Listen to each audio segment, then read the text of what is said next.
I am a retired career technical education teacher and drone pilot instructor.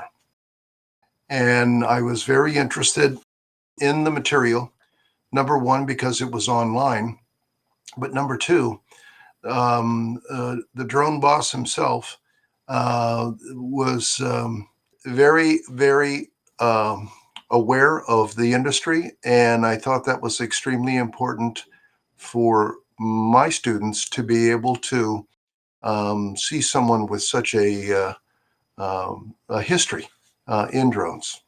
Don't stay on the fence. Move as quickly as possible.